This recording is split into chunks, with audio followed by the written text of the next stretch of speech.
everybody. I hope you've had a nice day. Today I didn't walk, but I rode my bike quite a while with Shane, and it was a lot of fun. But I hope you got in some exercise. And I'm going to read a book called Wild, Wild Wolves. Ooh, I've been places where I've heard wolves howling. It's kind of an eerie feeling. One time I was up in the mountains, and all of a sudden we just heard all of this howling late at night. And they said it was a pack of wolves. Wild, wild wolves. On a summer night in the far north, a wolf is howling. Ow! I don't know if I really made a good wolf sound. Can you make one? Let me hear. Ow! Oh, you did a better job than me. One by one, all the wolves for miles around throw back their heads and join in and make that same sound back. Could you imagine hearing all those wolves howling? Miles away, a family camping near a big lake hear the howls. The children grab their parents' hands. Nothing sounds as wild and scary as a howling wolf. Imagine if you were camping like that and you heard them howling. Ooh. Do wolves howl just before they attack? No. To a wolf, a howl is a friendly sound. Wolves howl to let other wolves know where they are. They may even howl just for fun. Sometimes a pet dog throws back its head and howls. It sounds just like a wolf. That is because wolves and dogs are close relatives. I've heard some dogs that have sounded like a wolf. Yeah. Long, long ago, when people lived in caves, some wolves began to wait nearby for the scraps of meat that people threw away. Cave children played with the wolf pups. Little by little, the wolves became tame, and these tame wolves were the first pets. Every dog on earth today, from tiny toy poodles to big St. Bernards, is related to them. Imagine that. A few people still try to tame wolves. Eskimos have trained them to pull dog sleds, but a wolf is not a house pet. To be happy, it must be wild and free. A wolf's long legs are made for running, up to 40 miles in a single day. Its huge paws can be as large as a grown-up's hand. Its powerful jaws can crack the leg bone of a moose with a single snap. Wow, that's pretty strong, isn't it? Wolves are hunters. To stay alive, they need fresh meat, lots of it. A hungry wolf can eat 20 pounds of meat as a single meal. That's like eating 100 hamburgers. Wow. To get all this meat, wolves usually hunt big animals like deer and moose. But a hungry wolf will chase and eat a rabbit or a mouse. It may even go fishing. Yes, if it's hungry enough, it's going to eat whatever it can get. Wolves live in groups called packs. The pack members talk to each other with their bodies. When a wolf is scared, it holds its ears close to its head. When a wolf is happy, it wags its whole tail. That's what dogs do sometimes. If it wags just the tip, watch out. It is getting ready to attack. Other wolves know these signals. The signals help the wolves live together without fighting. That's interesting. Every pack has a lead male and a lead female. The lead male is strong and smart. He will fight any wolf at all that tries to overtake his pack. The lead female is usually the mother of the pack's cubs. Oh, they're very brave animals. The lead male shows he is the boss by the way he acts. He looks the other wolves right in the eye. The other wolves tuck their tails between their legs and they rub noses with the leader, and then they lick his face. So they acknowledge that he's the leader of the pack. In the spring, the lead female gets ready to have pups. She digs a den in the side of a hill, and the other wolves help her. The pups are born in early May. Their eyes are closed. They cannot see or hear. They live by drinking their mother's milk. In 3 weeks, the pups are big enough to leave the den. At first, they are afraid, but soon they are racing up and down the hillside playing tag. One pup sees a grasshopper. She pounces. Swoosh! But the grasshopper gets away. The pup looks surprised. She tries again and again.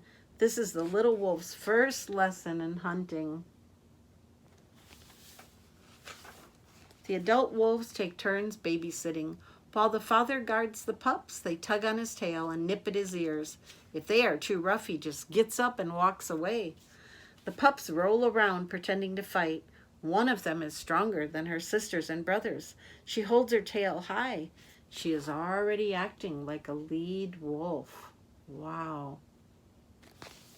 The pups are hungry all the time.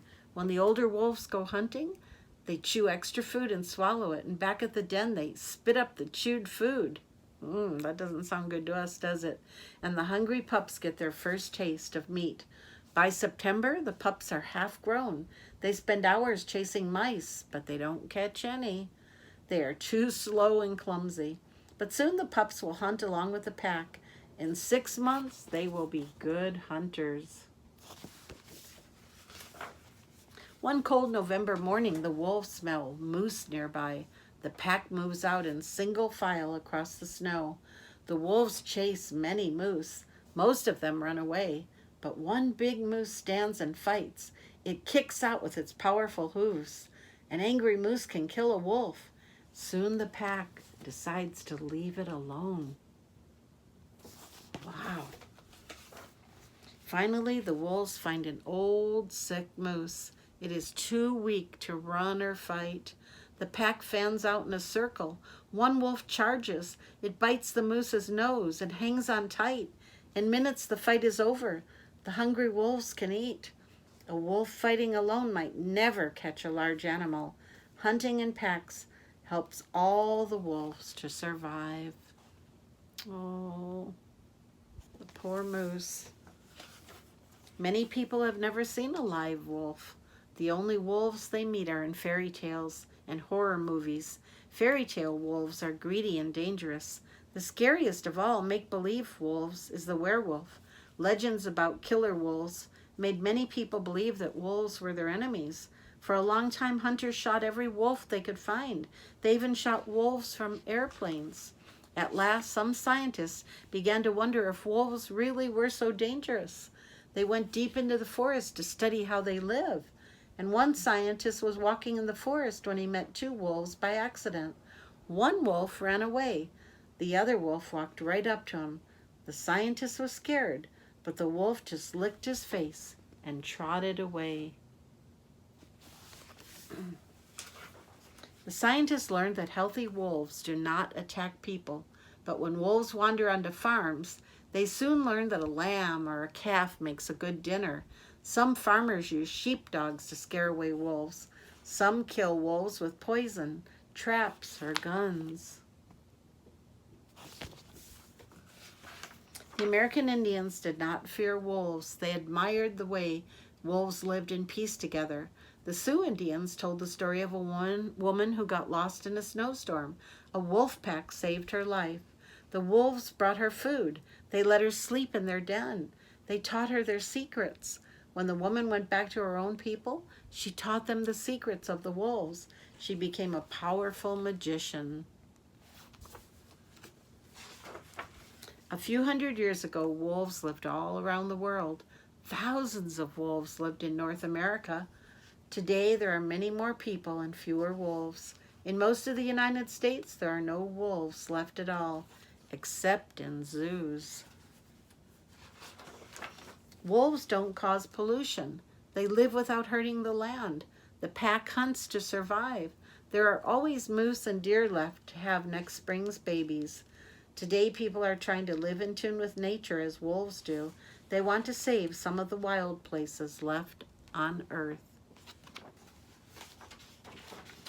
If that happens, there will be wild, wild wolves howling in the forest for years to come. That was an interesting read.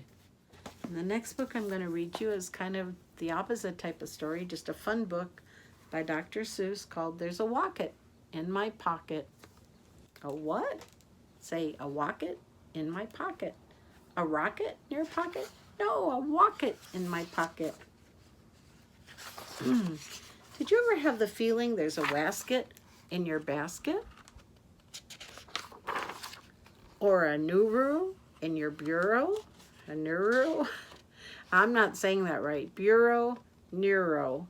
Or a neuro in your bureau. Sorry. Or a wasset in your closet. Sometimes I feel quite certain there's a jertin in the curtain. Sometimes I have a feeling there's a zlock behind the clock. Those are all silly rhyming words, aren't they? I like that. And that Zelf up on that shelf, I have talked to him myself. Look at him up there. That's the kind of house I live in. There's a nink in the sink and a zamp in the lamp. And they're rather nice, I think. Some of them are very friendly, like the yacht in the pot. But that yachtle in the bottle, oh, some are friendly, some are not. That would be fun to have in your house, wouldn't it? I like the Zabel on the table and the Gare on the chair. But that Bofa on the sofa, well, I wish he wasn't there.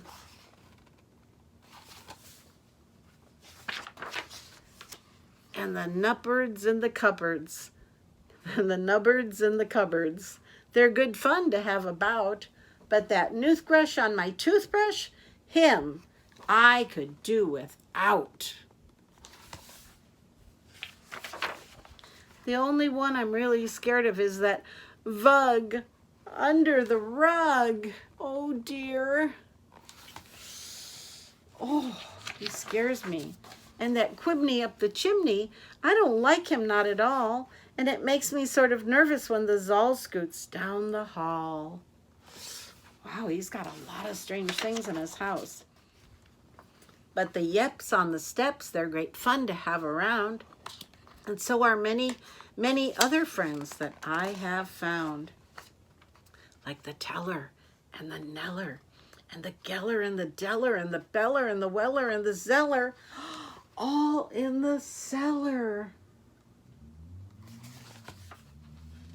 Did you see them all? And the Geeling on the ceiling. And the Zower in my shower. Oh dear. And the Zillow on my pillow. I don't care if you believe it. That's the kind of house I live in. And I hope we never, ever leave it. Oh, there's a Wocket in my pocket. Some of those are funny rhyming words, aren't they? Well, good night, everyone. I love you with all my heart. Let's see. I'm going to throw... before I throw a kiss, I want to see who's out there. I haven't looked in a while. There you all are. I see you. Hi. Oh, I see every one of you. I love you. My poor binoculars are falling apart. You know, these are very, very old binoculars from when Abby was a little girl. And Abby's 16 now, so my original binoculars, I love them. Yep, I see you all. Good night, good night, good night. Good night. I love you. Bye. Hey.